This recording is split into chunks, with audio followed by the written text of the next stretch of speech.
अस्सलामुअलैकुम। नई वीडियो में खुशामदीद नाजरीन ग्रामी। बहुत बड़ी ब्रेकिंग न्यूज़ आपके सामने मैं रखने जा रहा हूं, तो वीडियो को शुरू से लेकर एंड तक पूरा देखें। चीन ने भारतीय फ़ौज के परखच्चे उड़ा दिए। LAC पर चीन काबिज़ हो गया। भारत चीन जंग सर पर 50 किलोमीटर इलाके पर चीन का कब्ज़ा, मिसाइलों की बारिश कर दी गई। वीडियो की तफसीलात में आगे बढ़ने से पहले हमारी वीडियो को लाइक कर दें, चैनल को सब्सक्राइब करके बेल आइकन पर ज़रूर क्लिक कर दें। बहुत बड़ी ब्रेकिंग न्यूज़ आपके सामने मैं रखने जा रहा हूं कि चीन ने भारतीय फ़ौज के परखच्चे उड़ा दिए हैं। LAC पर चीन काबिज़। भारतीय चीनी जंग सर पर 50 किलोमीटर इलाके पर चीन का कब्ज़ा हो चुका है। नाज़रीन ग्रामीण, तफसीलात के मुताबिक देखा जाए तो लद्दाख में लाइन ऑफ एक्चुअल कंट्रोल पर हालात कशीदा बताए जाते हैं। भारतीय और चीनी फ़ौजी गलवान वादी, पेंगोंग टसू, डेमचिक, दौलत बेग, ओल्डी के मकामात पर आमने सामने आंखों में आंखें डाले खड़े हैं। चीन और भारत के दरमियान मशरकी लद्दाख में सरहदी कशीदगी बदस्तूर कायम है। इन खदशात का इजहार किया जा रहा है कि क्या दोनों ममालिक के दरमियान एक मरतबा फिर इस तनाज़े पर जंग हो सकती है या नहीं। ताहम पाकिस्तान ने बढ़ती हुई कशीदगी का ज़िम्मेदार भारत को ठहराया है। इसके अलावा वज़ीर आज़म शहबाज शरीफ कहते हैं कि पाकिस्तान को भारत से फ़ॉल्स फ्लैग ऑपरेशन का ख़तरा दिखा जाता है। इसके अलावा वज़ीर ख़ारजा ने भी भारत की हमसाया ममालिक की जानिब जारहाना पॉलिसी खित्ते के अमन व इस्तेहकाम को ख़तरा करार दिया है। इसके अलावा कहा जा रहा है कि भारत में चीन के सदर शी जिनपिंग का बड़ा फैसला सामने आ चुका है। लद्दाख में असल में लाइन ऑफ कंट्रोल पर हालात कशीदा बताए जाते हैं। भारतीय और चीनी फ़ौजी गलवान वादी, पेंगोंग टसू झील, डेमचक, दौलत बेग, ओल्डी के मकामात पर आमने सामने आंखों में आंखें डाले हुए हैं। इसके अलावा दोनों ममालिक के तकरीबन 250 फ़ौजी आमने सामने आ गए हैं। इतलात हैं कि इसके बाद 2 दिन बाद तफरीकैन के तकरीबन 100 फ़ौजी ज़ख्मी भी हो चुके हैं। इसके अलावा चीन ने हालिया दिनों में भारत की जानिब से LAC की अपनी जानिब नई तमीरात की मुखालफत की, जो इसके मुताबिक सरहदी तनाज़े के हल तक इस इलाके में हालात जूं के तूं रहने की मुआहदे की खिलाफ वर्जी थी। चीन लद्दाख के बाद इलाकों को अपना मानता है। उसने अक्साई चीन पर 1962 की जंग में कब्ज़ा किया और इस वक्त से इसे खाली कराने से इनकार कर दिया।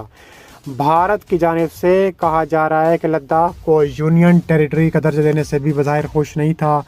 इसके अलावा कहा जा रहा है कि भारत के दरमियान ताबड़तोड़ जंग हो सकती है। भारत और चीन अक्सर दूसरे के इलाकों में दरअंदाजी के इल्ज़ामात लगाते रहते हैं, लेकिन झड़प कभी कभार होती है। सर्दी तनाज़े की वजह से दोनों मुल्कों के दरमियान गहरी बदअतमादी मौजूद है और कहा जा रहा है कि चीन और भारत बुरी तरह आमने सामने हैं।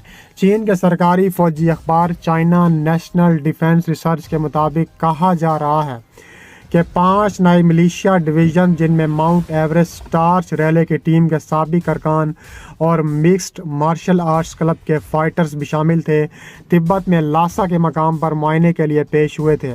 चीन के सरकारी अखबार की एक रिपोर्ट में इंकशाफ किया गया है कि रवां माह लद्दाख के इलाके गलवान में भारत के साथ होने वाली झड़प से पहले ही बीजिंग ने अपनी बॉर्डर सिक्योरिटी फोर्स को मजबूत बनाने के लिए मार्शल आर्ट्स और पहाड़ों पर चढ़ने के माहिर फ़ौजी भेज दिए थे।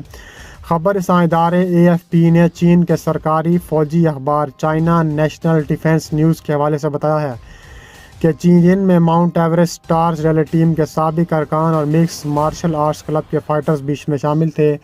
इसके अलावा तिब्बत में चीनी फ़ौज के कमांडर वांग हाई जांग का कहना था कि एम्बू फाइट क्लब के फाइटर्स चीनी फ़ौज को बहुत मजबूत बनाएंगे और इनकी सलाहियत बेहतर करेंगे। इसके अलावा इसके साथ ही फ़ौज के रद्द-ए-अमल देने और मदद की सलाहियत में भी बेहतरी आएगी।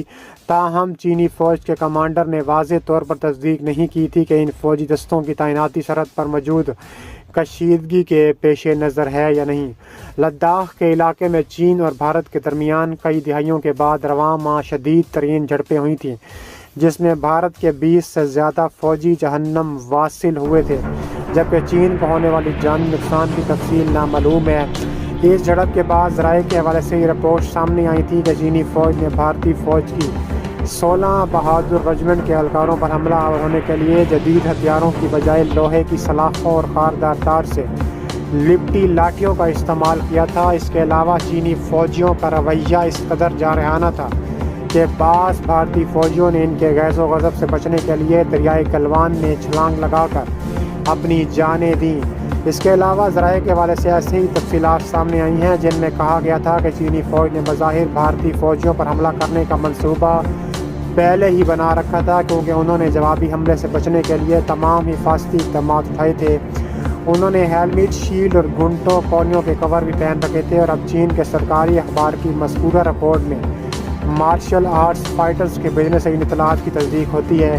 دوسری جانب بھارت نے کہا ہے کہ چینی فوج میں اضافے کے بعد اس نے ہمالیہ کے سرحدی علاقوں میں اپنی فوج بڑھا دی ہے۔ چین کے سرکاری میڈیا نے بھارت کے ساتھ تبت کے سرحدی علاقے میں فوجی سرگرمیوں سے اضافے کو نمایاں کوریج دی ہے۔ ان سرگرمیوں میں انتہائی بلندی پر طیارہ شکن گنوں کے استعمال کی مشقیں بھی شامل ہیں۔ چائنا نیشنل ڈیفنس نیوز نے کہا ہے کہ نئے فوجوں کی بھرتی کا مقصد سرحد کو مضبوط بنانے، تبت میں استحکام لانا ہے۔ چین اور بھارت ایک معاہدے کے تحت تبت کے علاقے میں ایک دوسرے کے خلاف آتشی اسلحہ استعمال نہ کرنے کے پابند ہیں۔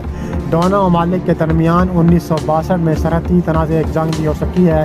اس کے علاوہ کہا جا رہا ہے کہ چین اور بھارت پوری طرح آمنے سامنے ہیں۔ چین بھارت کو سبق سکھانے کے لیے ہمہ وقت تیار بیٹھا ہے۔